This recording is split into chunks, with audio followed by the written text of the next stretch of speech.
கட்டுற கம்பில இருந்து அடிக்கிற ஆணி வரைக்கும் எல்லாம் குவாலிட்டியா இருக்கணும்ல. பிரகாஷ் போன்றவர்களுக்காகவே ஜிபிஆரின் டிஎம்டி கம்பிகள்.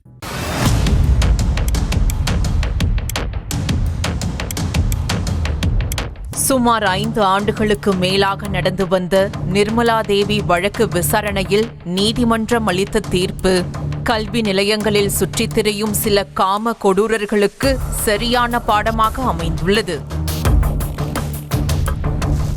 விருதுநகர் மாவட்டம் அருப்புக்கோட்டை தேவாங்கர் என்ற தனியார் கல்லூரியில் பேராசிரியராக இருந்த நிர்மலா தேவி தன்னிடம் பயிலும் மாணவிகளை பாலியல் தொழிலுக்கு அழைத்து மூளைச்சலவை செய்த அதிர வைத்த ஆடியோக்கள் சமூக வலைதளங்களில் வெளியாகின. நம்ம இதுவரைக்கும் நம்ம டீச்சர் அண்ட் ஸ்டூடெண்ட் ரிலேஷன்ஷிப்ல இருந்திருக்கோம். இப்ப அடுத்த லெவல் போறதுக்கு உண்டான ஒரு சந்தர்ப்பம் ஒண்ணு கிடைக்குது.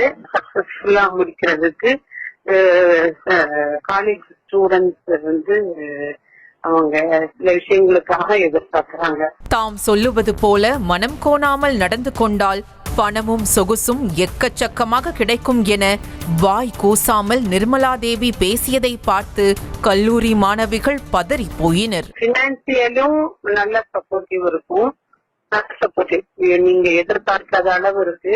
அகாடமிக்கலும் நல்ல சப்போர்ட் இருக்கும்.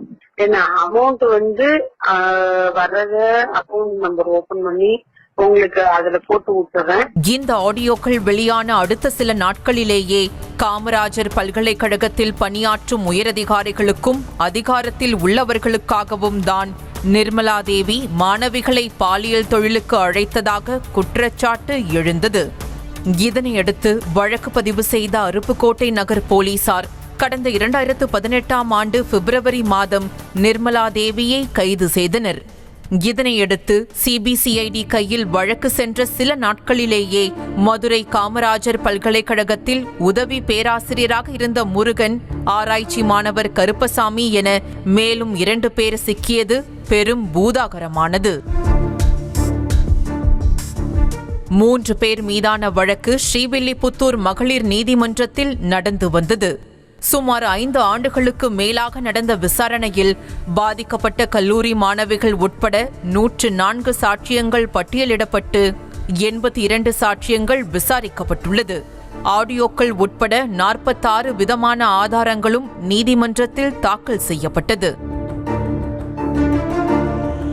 அனைத்து தரப்பு வாதங்களும் முடிவடைந்ததை அடுத்து நீதிபதி பகவதி அம்மாள் தீர்ப்பு வழங்கினார்.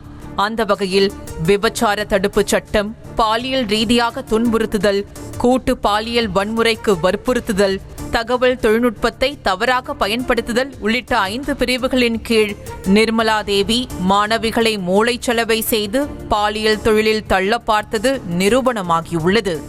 இதனையடுத்து நிர்மலா தேவியை குற்றவாளி என அறிவித்தார் நீதிபதி பகவதி அம்மாள். இதில் கல்லூரி மாணவிகள் மிக மிக மிக ஆழமாக என்ன நடந்ததோ, என்ன இந்த வழக்கில் நிச்சயமாக அவர்கள் பாதிக்கப்பட்டார்களோ அதை தெளிவாக சொல்லியிருக்கிறார்கள்.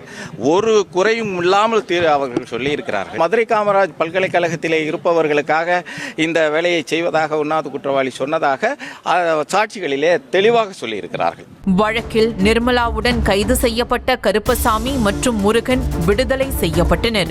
வழக்கில் குற்றவாளி என தீர்ப்பு வெளியானதும் நிர்மலா தேவியை மதுரை சிறைக்கு அழைத்து சென்றனர் காவல்துறையினர். நீதிமன்றத்திற்கு வரும்போது சிரித்த முகத்துடன் வந்த நிர்மலா தேவி குற்றவாளி என தீர்ப்பு வந்ததும் சோகமான முகத்துடன் கட்டை பையுடன் காவல்துறையுடன் ஜெயிலுக்கு நடையை கட்டினார்.